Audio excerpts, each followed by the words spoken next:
Hey, Amy, Yeah, Juan. give me that beat. It's Baseball Shangri-La with Amy Cuevas and Juan Ramirez.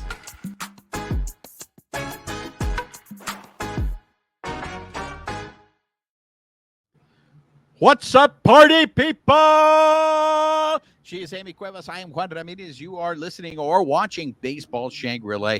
If you are listening on the audio portion, please make sure you are subscribed to our podcast. Rate us, write us a review, help spread the word. If you are watching us on YouTube, make sure you are subscribed to our YouTube channel. Hit that notification button, give us a thumbs up, leave us comments. We'd love engaging with you. And most importantly, make sure you're following us on social media, on X at BB Shangri-La, on Instagram, YouTube, and Twitch at Baseball Shangri-La. Amy, why are you laughing at me? I just sometimes our beginnings make me giggle. I love how human they are. That's right. We are only human. Okay, ladies and gentlemen. I'm only human. I'm going to spare everyone the Walker, Texas Ranger talk because I know. Wow, Amy, just get. Is your neck okay? Is your neck okay from the eye roll? I feel like all the tension just came out, but I may need to schedule a surgery to have my eyes brought back to the front. I did not mean to offend you. Anyways, let's we're going to start off the show. You guys know how these are. These shows are we're all over. We got a lot of topics, so we're going to be bouncing off the balls. But one of the things I want to start bouncing with, off the balls. Walls. I said walls. It's like, okay. Wow. What is? I might have to check the tape. I may have said balls. I'm sorry. I meant walls. But please, English is my second language. ESL por vida. Are we going to our Not All Heroes Wear Capes segment? Yes, let's go. Okay, good segment. Not all heroes wear capes.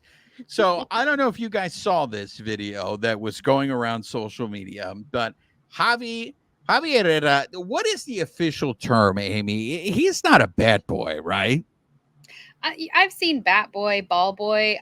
You know what? I think because he's worked for 18 seasons, I think after this whole debacle, I think he's actually Batman. He's a Batman. Oh, I see what you did there. You did there. But does he also do club duties? Yeah, he's the manager, I believe, of the club, or like not the manager, but he like oversees. All right, so he's up there. He's been working for 18 seasons, so Javi. There's this video going around that there's a line drive that is hit into the Dodgers dugout when they were in Chicago against Las Medias Blancas. It was a foul ball from Kike while he was at bat.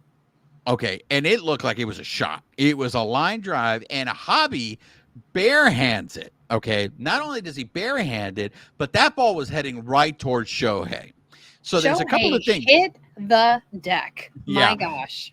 For those of you who haven't seen this video or aren't familiar with it, like Shohei hits the deck, but I think probably my two favorite things about this video. Well, and to set it up before you put your two favorite things, Javi's on like the top step of the dugout, and Shohei is behind him, like getting ready for his at bat. So he's getting his helmet ready, his bat, gloves, all that stuff. So he's behind Javi, getting ready to go up there.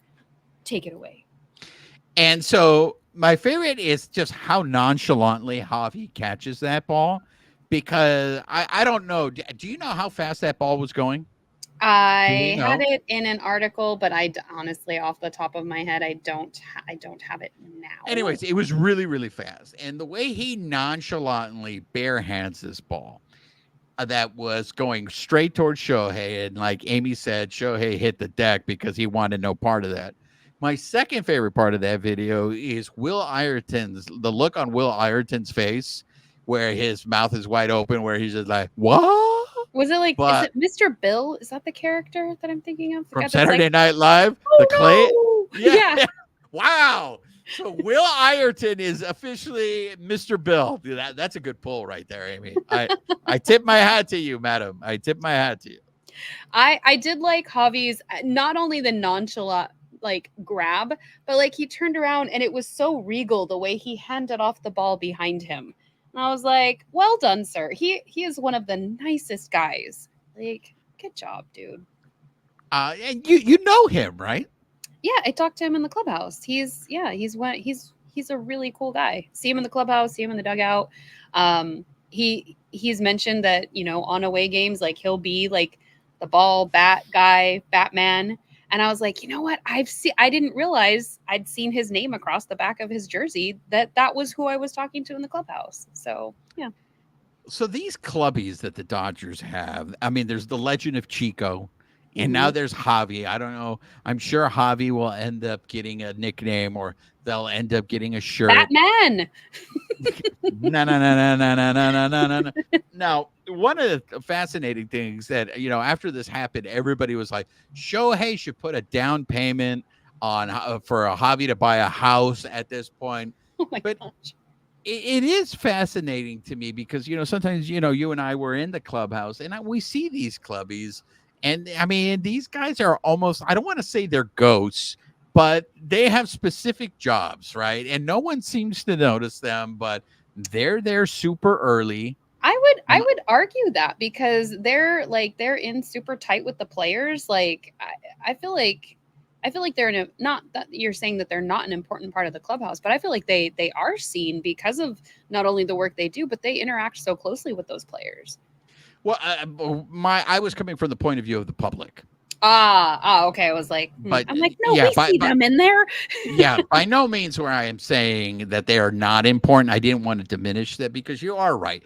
They all have a relationship with the players, but I don't think enough people see the work that they do. And the thing is like, you and I are both at the stadium very early. So they're out there putting bats in the dugout, putting helmets. They're cleaning out there off the pine tar from Kike's helmet, because he always gets it on the LA. Like, I ran into them cleaning off that. They've got to make sure it gleams before every game. Yeah, and so for this dude to be doing this for 18 years, to me, speaks to how much he absolutely loves it. Dream job. Well, let me know. I want to see how much money he makes. Then I'll let you know if it's my dream job. That is none of your business, sir. That is none of your business. All I'm saying is, if I can't, make a living, I don't know if it's a dream job. But the fact I think you do make a good point, though, where, like, I think the public doesn't realize how much these guys do and how involved they are in the organization, not just in the clubhouse, not prepping for games and setting things up, but even on the field, going like. How do these guys run game in and game out, grabbing foul balls, bringing balls to the umpire, like all of the stopping Shohei from getting smashed in the head by a foul ball from Kike's bat? Like, these guys do it all. Like, it's just amazing. And then when they got to San Francisco, he got interviewed. He had a pregame interview, and I know Dave Vassay interviewed him for Dodger Talk. So several articles. There's stuff in I think it was the OC Register, as well as the Athletic also ran articles. Like, well deserved. Anyway, Javi has been outed as a superhero, so everyone now knows he is no longer Bruce Wayne, as Amy likes to say. He is a Batman. He is the Batman, ladies and gentlemen. So I thought that was a great moment for Javi. Like I said, we had the legend of Chico, and now Javi, they'll come up with something. We have his origin story right here. Wow, what a comic book nerd, ladies and gentlemen. But yet I get shit for bringing up Walker, Texas Ranger, and she's going full comic book nerd. I don't know why you get shit. I said I watched it, so... Let's segue to our next update. This was another video that we saw on social media that Amy and I thought was pretty interesting, and that is Ottovino of the New York Metropolitans. He was walking off the mound. Do you have we don't have the video, do we, Amy? Not queued up. Do you want to set it up? You needed to prep me for that tech savviness if we were going to do that on the show. Not on this day. Not on this day. I wouldn't do this to you on a day like today. I would not do that. He was walking off the mound, and so Carlos Mendoza came up, relieved him, basically pulled him off the mound. And Carlos Mendoza is the manager of the Metropolitans. Thank you. Yes, thank you for adding that color. And so as he's walking off, he mouths or says, okay. what a fucking douchebag. I'm only saying it because it's the actual quote, but basically, like, what an effing douchebag. I love that you leave the cussing to me on this show. So you should have just said Juan say it, and I would have said, "What a fucking douchebag." You know how John Boy reads lips. We could have done that, but anyway, I digress. Go ahead. Yes. So he says that as he's walking off, and then there was obviously that made it to social media, and you ended up sending me the clip of it so I could watch it, because I didn't even know that was happening at the time. I think I was at work. But so what was interesting was when I first saw that video, I don't know if it's clear if he's referring to the manager. I don't know if he's referring to Carlos Mendoza. But the reason why Amy and I thought it was interesting, and the reason why we were bringing it up, was we were comparing it to the treatment that Lopez, the other Mets reliever who got DFA'd by the Metropolitans when they were playing the Dodgers. Lopez is the pitcher who threw his glove into the stadium. He flung it because it was underhand. He flung it into the stands, but he also went and said that, referring to him being a worse teammate, or just saying that the Mets were the worst. I don't know if there was the same backlash to Ottavino, but again, to be fair, from a fan perspective, I did see that on social media. There were a lot of fans that are saying, like, why is he not being held accountable? This is unacceptable behavior. And so it seemed like the fans recognized it for what it was, but it looks like the organization is handling it differently, because obviously Jorge Lopez was DFA'd, whereas Ottavino, I believe, was just pitching the other day. So. Yeah, and I'm sure there's also a difference in terms of contracts with Adam Ottovino and how much he's making. Of course, but I think, again, the problem just from an accountability standpoint, let me be clear before that gets misquoted all over the interwebs. Yeah, but we're not sure though if that douchebag was directed at Mendoza. It also could have been a heat of the moment thing, but I also think the fact that it was in a different setup. Like Jorge Lopez was in the clubhouse and was in front of reporters, saying what he ended up saying. Without an interpreter. Right. And Ottavino, this was just caught. I don't know. I don't know how I could describe this. I don't want to say that it was what's the expression? A hot mic. It wasn't a hot mic moment where they caught it, but it's just fascinating. Look, I don't know what more we can add to this, in the sense of there's clearly always been a double standard, and there always will be one in terms of like superstars, or not even in this case. I wouldn't even say that starting pitchers versus bullpen, like, because I didn't get a chance to do a deep dive on him, but Ottavino's a starter, isn't he? No, Ottavino's a reliever. Oh, is he a reliever? Okay. Yeah, he's had a couple of good seasons in the past. In terms of what he's doing now, that's a different story. But the the Metropolitans are actually riding a little bit of a hot streak. They got themselves back into the wild card.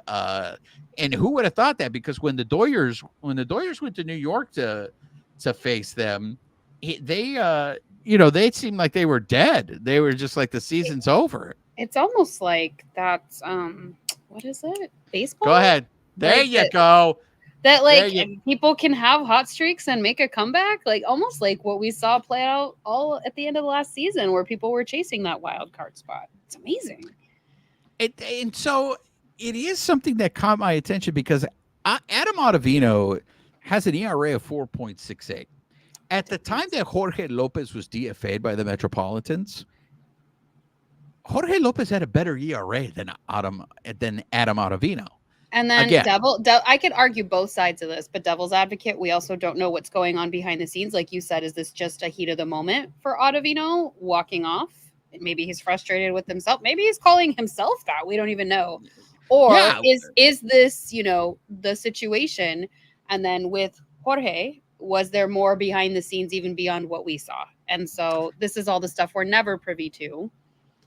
Right. And so it's one of those things that I think the reason why we brought it up is social media always brings up these little moments where all of a sudden are we turning a molehill into a mountain, vice versa, because it doesn't seem like there was follow up. There doesn't seem like there was much backlash to any of this. So maybe it wasn't directed at Mendoza. Maybe it was directed at the other team, or maybe it was directed at an umpire. Who knows? But this is also a really good example, taking everything out of this, of how anybody can skew something on the internet. Like I could take a picture and give you a narrative on it, and you could look at that picture based on my narrative and be like, oh my God, you're right. Versus actually having the actual account of what happened. And then that totally changes what happened. So like, I think it's a good reminder of, be careful, do your research, and, don't just believe everything you see on the Don't jump to conclusions, basically, is what you're saying. You could jump to them if you want to, but is it going to pay off?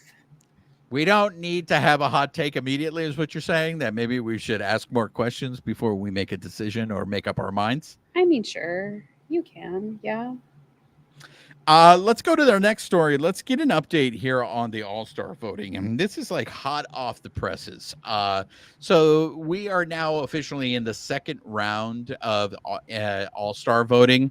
And this is the round where the top two move forward, the top two in each position. Mm. And at the time that we recorded this episode, which was on a Monday, they had given the first update on the second round of voting. So I'm only going to focus on the National League because all we care about are the Dodgers. So I'm going to start with the Dodger players. So the ones that advanced for the Dodgers had three players that advanced: Shohei Ohtani at the DH position, Mookie Betts at shortstop, and Teoscar Hernandez in the outfield. So Mookie Betts was leading at shortstop. Now, the injury, we knew that the injury was going to impact Mookie, but now we have concrete evidence as how much it has impacted, because Trey Turner is now leading in All-Star voting at the shortstop position. He has at 53%, and Mookie is at 47%. Are you kind of shocked by that, though? Because the fact that he cannot play in the All-Star game, like that his rank is going to drop, but the fact that I was actually shocked that he was still as high as he was.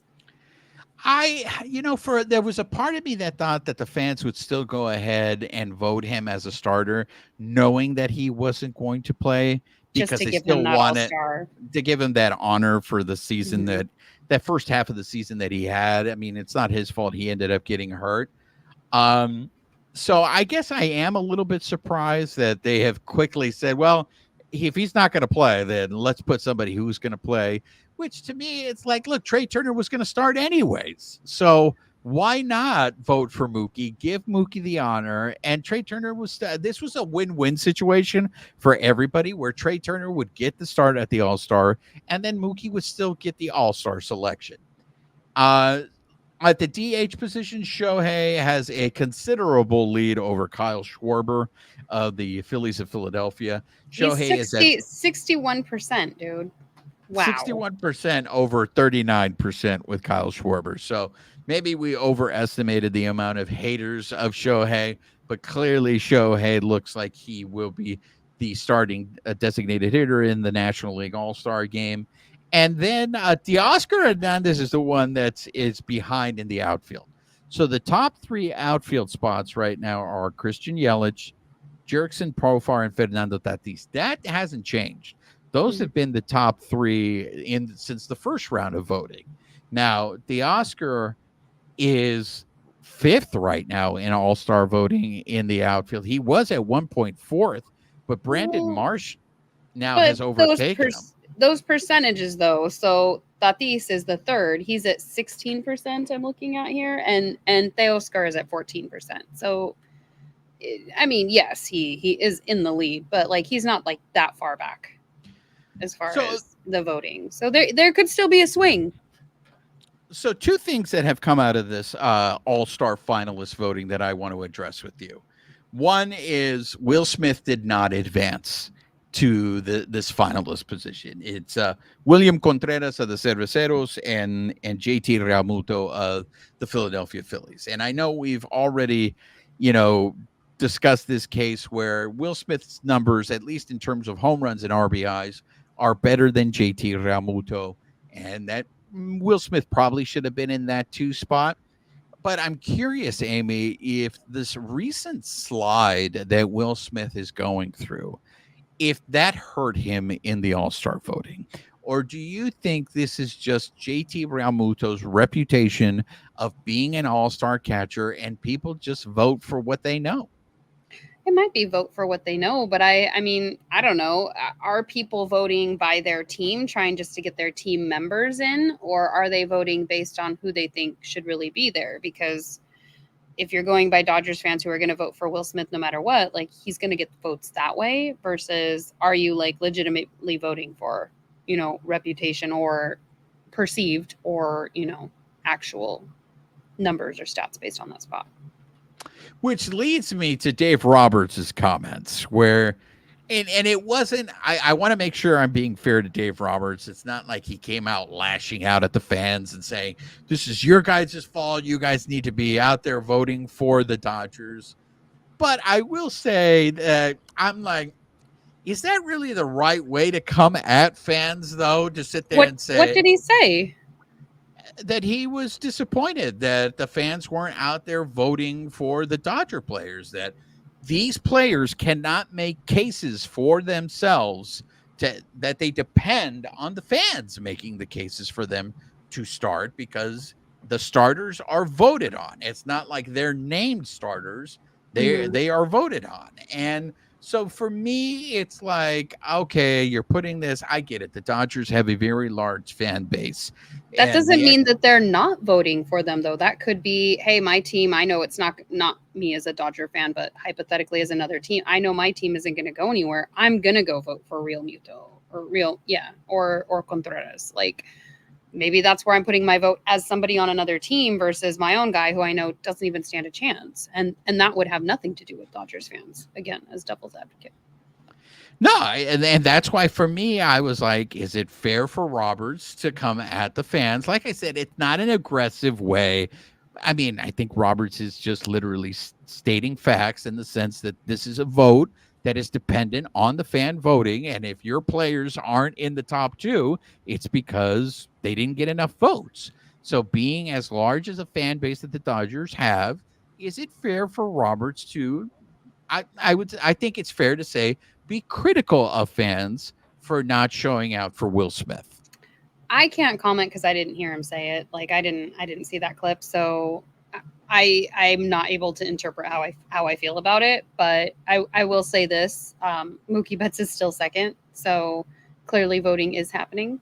And for a player who can't even play in the All-Star game, like, people are still out there voting. So,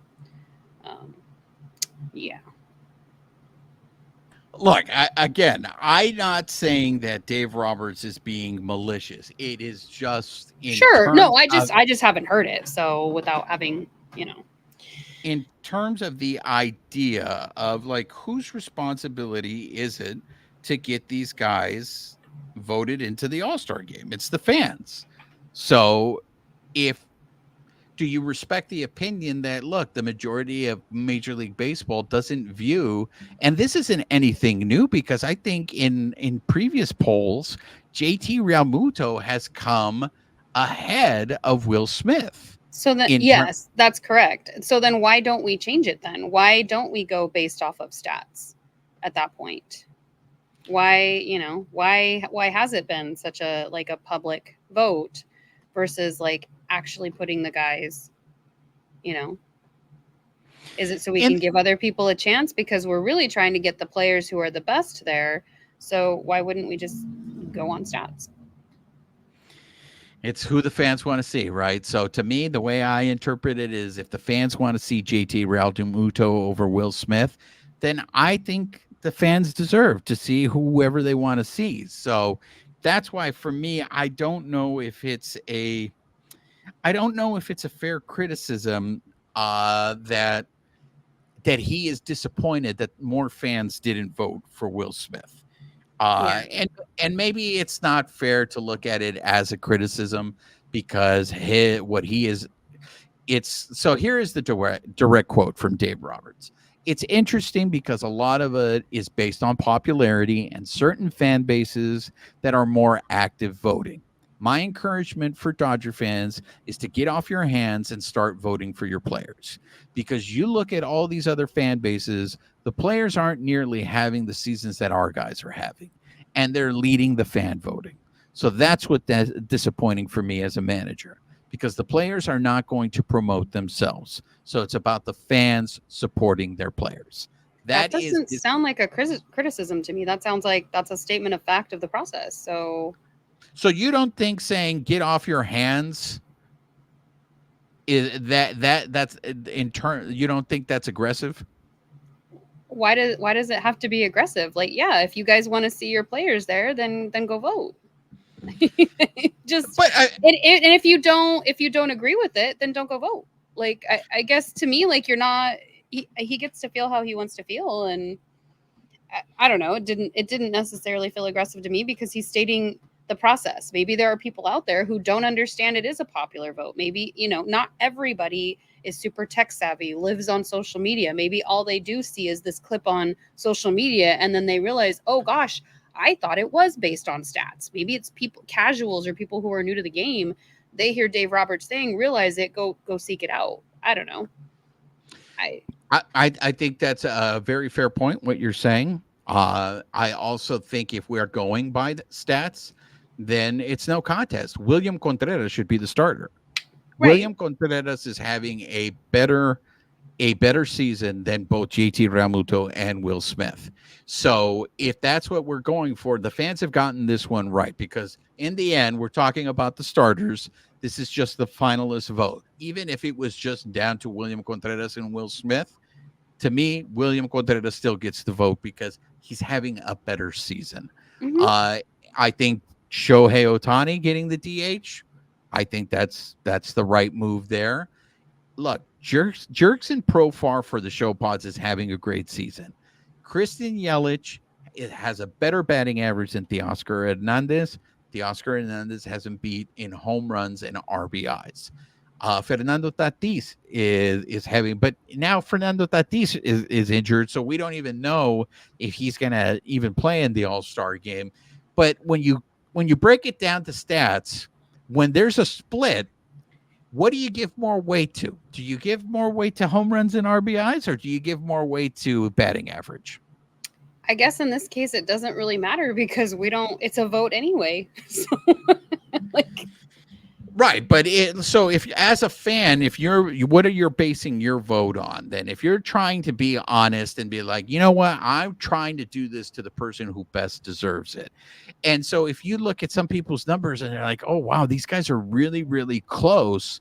I'm just asking you in terms of what would you use to make a determining factor if you're not being a homer and you're like, I'm just going to vote for everyone on my team. If the numbers are really close, how do you separate? Like, what do you use the criteria to vote?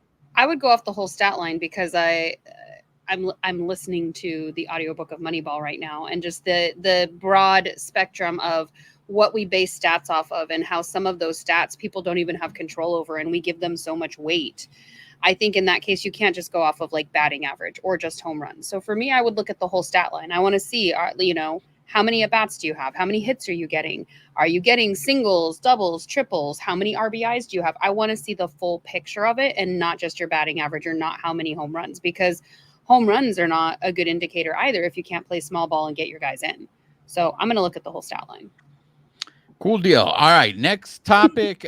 We have rumored reports that the Dodgers have already made a trade proposal to the White Sox for Crochet, and Las Medias Blancas declined the trade proposal. This is something that we have talked about in previous episodes. I know a lot of Dodger fans feel that they should be able to get whoever they want and that other teams should automatically just go with the deal that the Dodgers are offering. That's interesting. This is my concern, is that when the Dodgers come to try to make a deal, they're not going to have enough to compete with other teams because they have other teams may have stronger farm systems. Like the White Sox may value another team's farm system more than the Dodgers, or another team may be willing to overpay. I'm bringing up this story because we need to come as Dodger fans to the very strong reality that we may not get these sexy names that are out there that everybody's saying, Oh, go were you? get Boba. Oh, were you thinking we were? Well, I feel look, I'm speaking to the Dodger fans out there. You're And trying to set reasonable expectations. Exactly. Like you guys are getting all mad and blaming Biggio for all this stuff. It's like, what do you expect from the guy? The guy is doing what he's trying his best, but he's just not at that level anymore. So when everybody's like, oh, go get Robert, and go get Crochet, and it's just like, and now this other rumor I'm hearing that go get Skirball from the Tigers. Look, it takes two teams to tango. And it's like, I don't have to trade these guys. Like in the White Sox, Crochet, I don't want to say Crochet is a young guy, but they might get a better offer in the offseason than they do here at the trade deadline. And so right now, I feel teams, they're trying to see the panic button. They're trying to see who panics and overpays. So I just thought it was very interesting that this leaked. Whether this is true or not, we don't know. But to me, it's a good reminder that come the trade deadline, it may not be these big names that the Dodgers end up acquiring. It may be like, I don't want to say lesser names because that's degrading to these players. But it might be players that maybe don't have as high a profile as others, but will help the Dodgers in whatever the Dodgers have decided is their need at that time. Sure. I think it's good that you're setting reasonable expectations for everybody out there. Like, kudos to you. I think it's also just something that, I think it keeps coming up. The fact that we've expanded the wild card has impacted how teams are going to either trade, position their players, keep them, whatever. So, it's made things interesting for the last couple of years. That's to be sure. So. Oh wow! So are the cops showing up for your hot take right there? Is Did that you hear that? Oh my gosh! I live on a main street, so If we lose Amy, ladies and gentlemen, it's because the cops did not agree with her hot take there. Look, we are officially in July, so that means we are that much closer to the trade deadline. We are going to start the mind-numbing trade talk. We are going to start hearing all these reckless rumors about who's getting traded, who the Dodgers are going after. So this is just going to be the beginning of this madness. We're just getting a head start on this. It's mind-numbing trade talk, Amy. You don't like it? I just don't have any expectations, so I'm just like, whatever we get, cool. All right, is it going to help the team? Are we going to get to October? Awesome. Lowered expectations. Amy, I'm a woman. That's where we live. Oh, wow. Oh, now we've got an ambulance. Hey. Yeah, they really are not liking what you're saying on the other end over there. So a while back, The Athletic had put out this famous players poll. We briefly touched on it, but there were some other categories in that poll that we didn't really get a chance to talk about. Amy, are there certain categories that you want to address? Yeah, there's a couple I just wanted to bring up, like, and then there's others I'll pick your brain on. But like, to your point about Shohei, even as designated hitter for the All-Star game, you had mentioned something about him, like it makes sense. But there was even in the player poll, everybody was like, oh, well, I just automatically didn't vote for Shohei because like everybody knows he's the best. So it was just interesting how some of these players voted in some cases. And then there's some, I think you brought up a couple weeks ago when we were in our mental health episode, that we were like, these are not helpful to anybody. Like some of these are just like not so great. But Mookie Betts did win the best vibes amongst his compatriots. But there were ones like, is the season too long? So based on what like Anthony Rendon had said at the beginning of the season, what do you think the player said in that case? Is the season in fact too long? I think they said yes. Actually, there was only 31.6% who agreed yes. 68.3% said no. So I guess that's the view with Major League Baseball, right? That it's a marathon. It's the grind. Mm-hmm. For me, look, the more baseball you have, the better.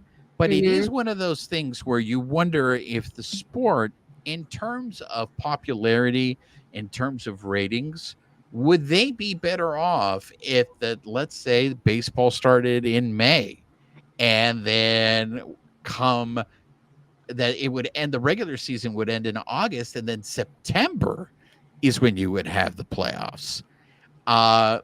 Because the problem is everybody knows the NFL is king, right? So once the NFL starts, and it seems now like once training camp starts for the NFL, that's all they care about.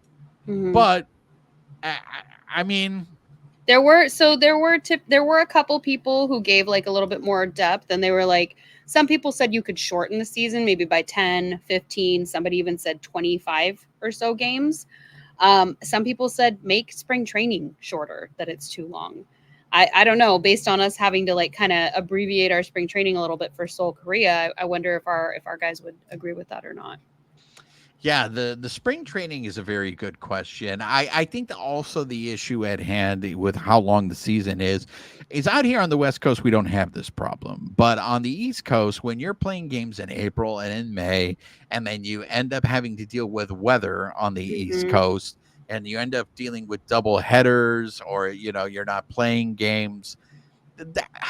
Look, why I don't think necessarily the fact that the season is long, that the season is 162 games, is something that is broken and that they need to fix. So, and it doesn't sound like the players have that same issue. Now, No, the guys who said voted no, like somebody said, yeah, it's long, but they don't see a problem with it. It's not like they're getting their butts beat like in football. Others said, this is what separates the big boys from the one-timers. Some were even saying like, well, as a pitcher, I don't have to play as many games as the position players. And I think one of the last ones was, F that, I get paid more. So, well, that is a factor that I did not take into account, is that these guys are getting paid. The more games probably means more money for them. But it's look, yeah, I'm curious to see if you start seeing more injuries like what we saw this year. And it is being attributed to the number of games, because you see what's happening in the NBA, because the same question is being asked in the NBA. That's why you have more players who aren't playing, who take, load management days and stuff like that. And so the question is being asked in the NBA, is that season too long? The fact that more games are being added to the NFL season in an extremely physical sport, I'm sure that question now is going to start being asked in terms of player safety. And it's like, do they have too many games? I know there's a big issue with you're playing Thursdays in the NFL, and it's a really short recovery time. You may have played on Monday, and now you're going to play on Thursday. In the end, it's all driven by capitalism, Amy. It's all that's driven what's by going to dollars. drive the change, and that's what they said earlier in the year when the Anthony Rendon quote came up. I'll give you a break between questions. One of the things came up about what is the most irritating criticism of the current game coming from former players, and the two big things were celebrating, people having too much fun, which that's one of the things I love kind of about this. I know as a traditionalist, that can be a problem, bat flips and whatnot. But I think some of that actually like shows the personality, the humanity of the game. And I think it makes it more fun when you have these guys being playful, having fun, who is it, Anthony Rizzo and, Freddie Freeman calling out to each other as they're like running on the bases. Like, I think that makes the game more personable. I'm so glad you brought this up, because this was actually, I don't know if you saw this weekend on Sunday when Blevins of the Gigantes of San Francisco, a reliever, struck out Shohei twice in the game on Sunday. And the second time he struck him out. The reliever who went like 5 innings? Exactly. The reliever that went 5 innings on a bullpen day for the Gigantes. But after he struck out Shohei the second time, he walked off that mound, and people were mocking him because they were saying, oh, look at him celebrating like he just won the World Series. It's like, bro, the guy struck out Shohei twice. Now, mind you, this is also a guy that's been released by Major League Baseball. I get it. I don't understand. Let people have their, like, let them have their accomplishment.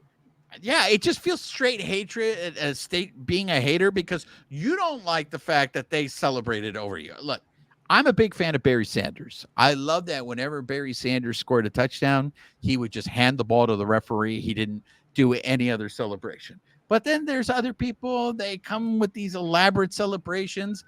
Look, do I think whenever the Dodgers hit a ground roll double and they do whatever the celebration is, which has become this whole hybrid of last year, we're going to do a whole, okay, that's, it's not for me, but at the same time, I'm not going to sit there, stop doing that. It's not like Basketball in the beginning credits of the movie where they're talking about the elaborate celebrations and the choreographed dances. It's people having fun. And I feel like even last year when they introduced the Freddie, and you'd see towards the end of the season, right as they were clinching, like fans were doing it in the stands. I can't tell you how many times at Dodger Stadium, people around were doing it. Me and my best friend were at games. We did it back. Like, it made it fun. Like, I don't know. Yeah, I don't agree with that. So the other half of that was the degree of difficulty. So it's kind of the equivalent of like, get off my lawn. I used to walk, 10 miles in the snow both ways to school. And they're saying the younger players, or the players now, are saying this game has gotten harder in different aspects. The way pitching is done, the way that the game has evolved, and to just give them credit because the game has gotten harder. It's not like, it's a walk in the park. Yeah, that's one that it's really hard for me to wrap my head around, because I do feel the game has gotten better. The athleticism has improved. There are stuff that these guys, like, now you have hitters that just don't miss pitches. You have hitters that have excellent vision and they will not swing at anything unless it's a strike. You have pitchers that the ball looks like it's a wiffle ball that they're throwing, and at the same time they're throwing it with velocity and they have pinpoint control. They're throwing it at your knees, and it seems like everyone's doing it. Like the worst guy that's doing it, it's still like 10 times better than anybody else that's doing it. So I see that, but I also feel there's a part of me, and I don't know if it's fair for me to say this because I don't know this for a fact, Amy, but there is a part of me that wonders if these old guys, there's a little bit of resentment involved in this, because there is also that fact that these guys now are making a lot of money.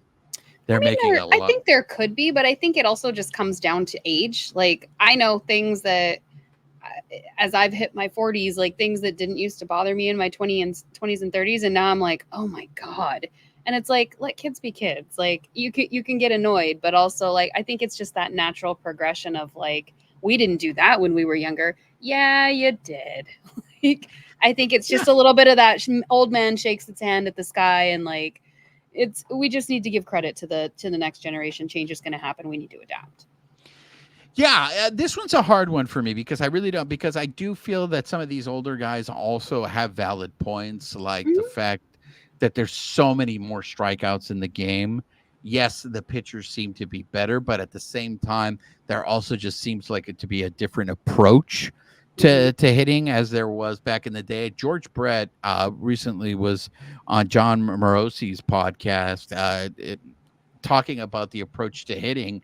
And George Brett, look, this is a Hall of Famer. This is a guy who almost hit 400 in a season. And he's sitting there saying, I would never teach hitting the way they're teaching these guys how to hit now. And he will go to his grave with his approach to hitting is the right way of doing it. And it might be, but it also might have been for that era that he hit in versus what they're up against now. And you might just have to adapt that approach. I mean, each player is going to find what works for them, each organization. But one of the other ones, which you've brought up before, the Phantom IL, have players seen or heard of another player being put on the injured list when there weren't injuries enough to merit that, especially in light of, wasn't it the Mets that just got in trouble for that? So, but I still get it, but I just feel that one's really hard to enforce, because once you go up to somebody and you tell them, oh, you're faking it, that you're getting on really uncomfortable ground there, because you never want to, if someone's really hurt, you don't want to downgrade their injury, because then there might be people who, because as a result of that, push themselves too far, Mhm. and now they end up doing real damage to themselves because they feel people are doubting them. Right. Well, so it was, yes, many players, 64% saw people going on a phantom IL versus 35% that said no, they'd never seen that. But a lot of people said basically what you said, like we don't even know what the injury is. Like we have Chris Martin who's out, or I don't know if he's returned yet, but from the Red Sox, who was out for anxiety. And you don't know what's happening with this game, whether it's a physical injury that you can see or not. So Or to your example, and you've quoted this before, is Kike playing with a double hernia last year. Like, mhm. did The last Kike couple do that? years that impacted his stats. And Good especially grief. wow, they really don't like this topic. Did Kike did that because it was his free agent year and he needed to play because he's playing for a contract that I honestly think was much lower than what I thought he would get. Mhm. Or Tony Gonsolin even playing injured through most of Tony Gonsolin and Kershaw playing injured through most of the season just to carry it. I mean, I know that doesn't necessarily go to the phantom IL, but it just kind of speaks to the injuries and how this game kind of looks at stuff like that. There was also something about a question about the Dodgers offseason. Was the spending good for the game or not? What do you think most people answered? I'm sure they said no. 91.8% said that it was good for baseball.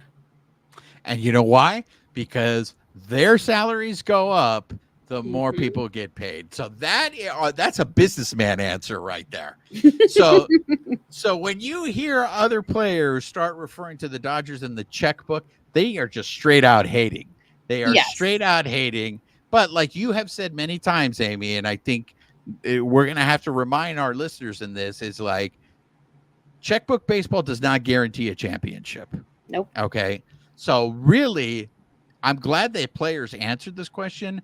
This is a benefit because it is driving up salaries. Which actually leads to the last question on there was about the salary cap or a floor system. Are they in favor or opposed to the MLB adopting the salary cap and floor system used in other major sports leagues? 71% were opposed. And then it was a break between 14% or almost 15% wanted a floor but no cap. And then 13.5% were in favor of the floor and the cap. I'm in favor of the floor. Definitely the floor. Look, you never want to be able. I mean, would you want your employer to tell you, "Hey, sorry, we can't offer you more money. That you're already maxed out." For sure. And I don't even care how we have to handle it. I want to make sure, and this came up again with the checkbook baseball, and I think it's been going around social media. I want these teams that are owned by billionaires, you have to spend on your team. Because all the people who are looking at the Dodgers and are like, checkbook baseball, look what you did. Our team is putting that money back in. They're making money off of it. Make no mistake, but they are putting money back into that team. What are all the other billionaire owners doing? And not all of them. I'm not saying the other 29 teams are doing nothing, but there are a significant amount of teams that are not really putting that back into the product on the field, but you're still drawing from that pool. So something's got to change. absolutely. Is that all the topics? I think the only other one was just I was intrigued by the analytics one of whether that's hurt or helped the game, and 76% of people said that it's actually helped them. So I was like, oh, because you hear that argument too. Was the game better before? And I will say this: numbers have always been a part of Major League Baseball. It has always been. I think the problem that has been the issue that has come is it seems like we are avoiding the eye test. And I don't know if that was a problem before in the game when you saw, hey, if a guy was dominating, you rode him and you rode him into the ground. But ask Fernando Valenzuela if that helped him in his career when Tommy Lasorda would let him throw 150 pitches.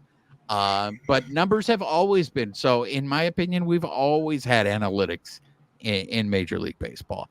It's the eye test that I wish would not be ignored as much as it is. I think you can mix both and have a good balance there. I think there were 12 questions on this. We only went through quite a few of them, but it was just interesting to see what the players had to say, even for the ones that were polled. And obviously it was anonymous, but it was still just interesting. Yeah, I love hearing their honesty. Okay, so before we wrap things up, ladies and gentlemen, it's story time with Amy. Amy, you want to let us know about your SABR meeting this weekend? Sure. So real quick, the Alan Roth chapter, which is the Los Angeles, Southern California chapter of the Society for American Baseball Research, had their meeting. And just as a reminder, again, if anybody has never heard of SABR before, there is a lot of baseball research done, but this is also a place you don't have to be a researcher. You can just be a fan. There's so many different resources that are available. There's photo galleries, there's oral histories, all kinds of stats on, any kind of topic that you can think of. People are doing research on that, and that is being put up on the website. They just released a book today on Dodger Stadium. It's called Dodger Stadium, Blue Heaven on Earth. It was by Bill Nolan and Glenn Sparks. It's 259 pages. 49 members contributed to this. And if you're a member of SABR, you get the digital copy of this for free, or you get like a discount on if you want the hard copy. So it's just a wealth of information. If you like to go nerd out on things, people have already done the work. Just go and enjoy all of the baseball facts. But at our chapter meeting, we actually had 4 speakers this time. So Winston Perez came in and he talked about concept modeling in baseball, the origin in US versus the UK. Alan Sheary spoke about his collection that he's been collecting since the 1950s. As far as he has over, I think, 250,000 pieces that he can put into a museum. He's just waiting for the right opportunity to be able to set that up. And he has a background in museum design. So just looking for that perfect opportunity, but getting to see his collection and have him talk about that. And then the president of our chapter, Barry Mednick, also he presented on Bonnie Serrell Goes to Mexico, and he was a Negro League player, just talking about how even the Negro League players were treated so much better in Mexico than they were here in the US, where, couldn't go into restaurants, couldn't, hotels, depending on where they might have to sleep on the bus, versus they were treated like kings in Mexico when they played in the Mexican leagues. So just wealth of information. I got to present myself just on my experience on our podcast on, what I'm doing in the sport. So it was a really interesting day, and the people that are in at least the chapter meeting that I went to, wealth of information. Some of these guys were around when, the Dodgers, they were kids when the Dodgers came to LA. They got to see games at the Coliseum versus when the Dodger Stadium opened. The Alan Sheary, he lived in Brooklyn. He lived across the street from where the players' clubhouse was. So just getting to see the players then, and then, visiting with them later as he grew up and having them remember him, just the stories these guys have, it's amazing. So if you like to geek out on baseball information, SABR is the place for you. Awesome. Thank you for sharing. I would love to hear more about that story in Mexico. Mm-hmm. That's fascinating to me. Okay, so that's going to do it for this episode, ladies and gentlemen. For those of you that have been listening on the audio portion, please make sure you're subscribed to our podcast. Rate us, write us a review, help spread the word about the podcast. If you're watching us on YouTube, make sure you're subscribed to our YouTube channel. Hit that notification button. Give us a thumbs up. Leave us comments. Let us know, do you agree, disagree with anything that we talked about? And more importantly, please make sure you're following us on social media, on X at BB Shangri-La, on Instagram, YouTube, and Twitch at Baseball Shangri-La. She is Amy Cuevas, and I am Juan Ramirez. Nos despedimos con un beso. Amy, say goodbye to the people. Goodbye, people.